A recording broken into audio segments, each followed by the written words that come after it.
Howdy all, this is Shane. I get asked a lot of questions about the differences and my opinions between the Fender Mustang III single 12-inch speaker combo and the Mustang IV, which is the 212 combo, and the pros and cons of each and what I think about them in a live situation and also in a home situation.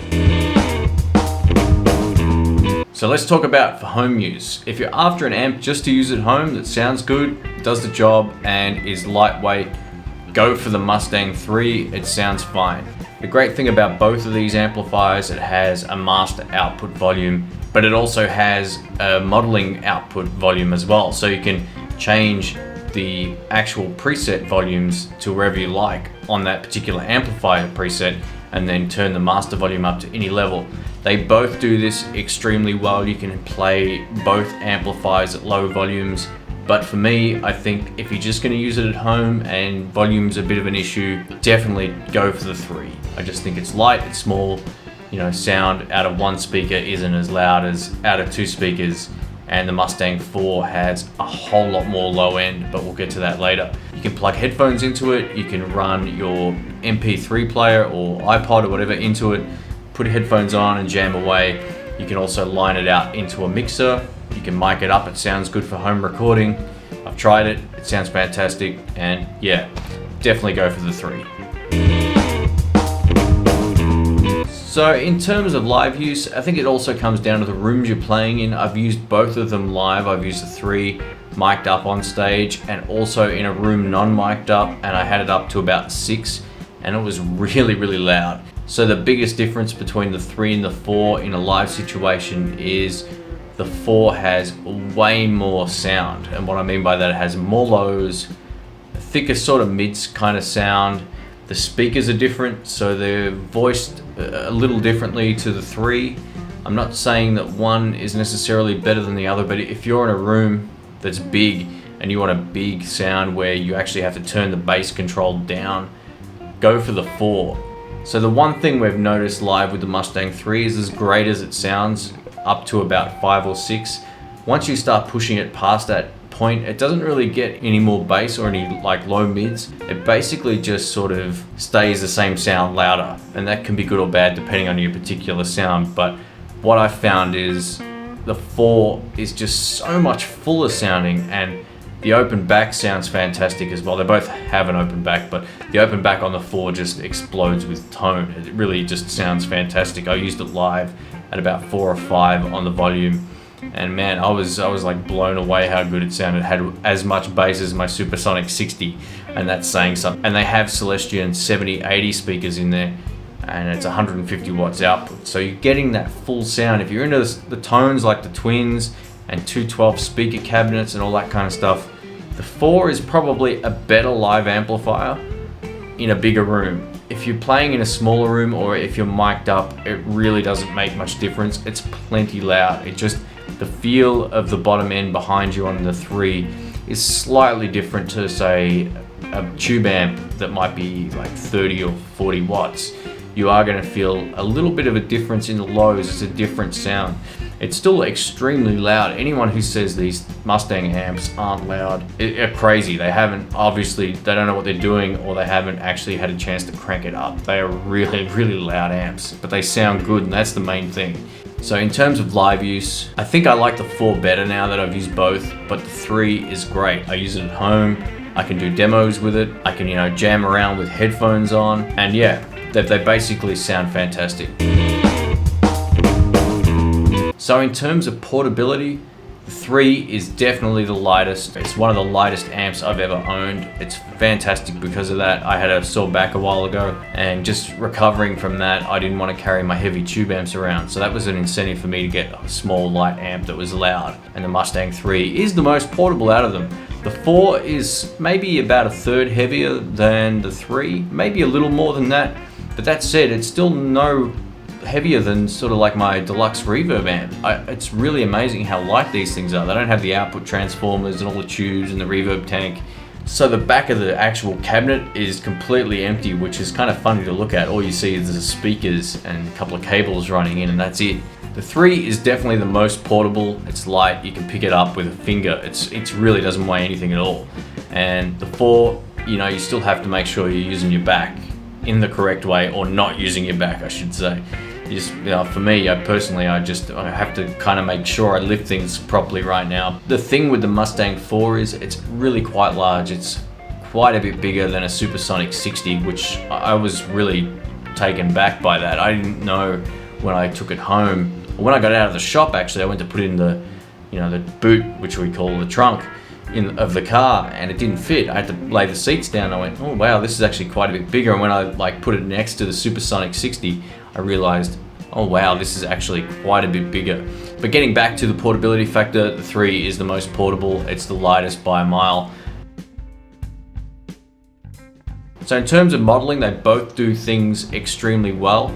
And the 3 does things that the 4 doesn't do, and the 4 does things that the 3 doesn't do. If you're into stuff like the twin, the twin 212 blackface kind of tones, or those, the 57 tweed kind of sounds, or the Bassman sounds, you're gonna get a better sound out of the 4. If you like the deluxe reverb combos, or a supersonic with 112, for example, the Mustang III does those really, really well, like the Princeton, the Champs, all that kind of stuff. Whereas the Mustang IV just does all the big 212 or 410 configuration type amps just that much better. It sounds way more legit. It does the tweed sounds just as well on both. I think that the Bassman setting though, like I was mentioning with the speaker configuration, is way better on the Mustang IV. It's really, really good. I've compared both to actual amplifiers of their type, and I can honestly say the 4 has way more balls. It just absolutely fills the room with sound, and it feels good to play behind you. The 3 feels great but to play as well, but you're not getting the sense of fullness that the 4 has. Had I not have played the 4, I probably wouldn't have realized that, but they both model particular amplifiers extremely well. But the 4 just has that extra bit of oomph, and yeah, I'm not trying to dismiss the 3, because if you're into deluxe reverbs, all that kind of stuff, you can't go wrong with the 3 either, so it's all personal choice. Find out what sort of amps you really dig before you go buy either of these. And if you're into the 212 amps, get a 4. If you're into the single 12 amps, then the Mustang III will be fine. It'll be totally cool for what you need to do. And for what I need to do, it's light, put it in the car, done, take it to a rehearsal if we ever rehearsed, for example. And I could just use that. I'm gonna try that one of my next gigs in a room where I know, I don't wanna be too loud, but I know that will be the Mustang III will be the right amp for that room. So with the Mustang III, you get a 2-button foot switch, and with the Mustang IV, you get a 4-button foot switch. And you can assign on the amplifier, on both amps, which mode you want the 2-button or the 4-button foot switch to do, and both work with each other. If you've got a Mustang III, you might just be happy with having like an overdrive and delay pedal, preset it into the actual 2-button foot switch. But if you buy the 4, you've then got modulation, delay, overdrive, and also like a tuner all built in, and the tuner actually comes up on the pedal. It's actually fantastic.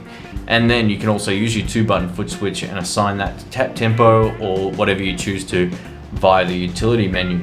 So if you've got a 3, definitely check out the 4-button foot switch. If you're already using other effects, like you've got your own delay pedal that you want to put through the effects loop or straight in, whatever, then you definitely don't need to worry about a 4-button foot switch. I just find the convenience of having one pedal that does everything is really cool.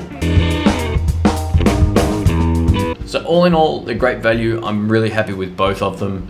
I think I'm going to try them both a few more times live. From what I could tell already, my 335 style guitar hasn't sounded better than how it sounded through the Mustang out of all the amps I've had. It's just insane. The Mustang III, I definitely can't wait to give that another bash and sort of see how we go there. It's one of those things where it just depends on the room for me and how loud I can get away with playing. For me, louder is better. I actually really like cranking up the volume, but I find You know, if I'm in a room where I know I can't get that loud, the 3 is definitely going to be the amp. That or my deluxe reverb with all my pedals.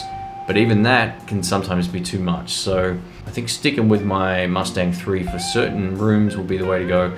But that's not to say I'm like abandoning my tube amps. There's just no way. I think as soon as I get strong and feel good, my back's cool, I'm definitely going to take out my deluxe or my Supersonic 60 again. Now, those amps are just great. They really do sound good. And the Supersonic 60 to me is kind of like the Mustang in a way. You just plug in, set it up, done. You don't have to mess around a whole lot to get a great sound.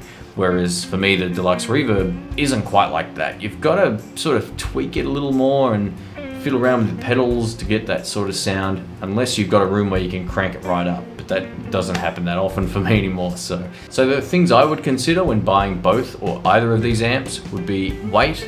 If weight's not an issue, or if it is an issue, make your decision there, get the smaller and lighter one, or if weight's not so much of an issue, you could go for the heavier one, unless you like single 12 amps more than you like two 12 amps. That would be the other consideration. So if you like, say, a twin better than a deluxe reverb kind of sound, just as a quick comparison, then you might want to choose the right one for you there. Volume, if you can go out and crank up, they're both really loud, but the 4 is that little bit louder, but the 3 is way better for home use. So that might be a decision that you need to make as well. So thanks for watching. I hope that covered all the questions I've been getting over the last few weeks. And yeah, thanks so much for all the positive feedback on the videos. Brian and I were both like blown away by everyone's nice comments about not only the tone, but our playing and how good these amps sounded, and the sort of vibe we put out about them was really cool. It was a little unexpected actually. So thanks so much for watching. We always appreciate it. If you'd like to contact me, you can contact me on Facebook, as always, at facebook.com/intheblues, like my channel name, up there or down there, or wherever it is, on Google Plus and Twitter. Hope you're having a great weekend and speak to you all soon. See ya.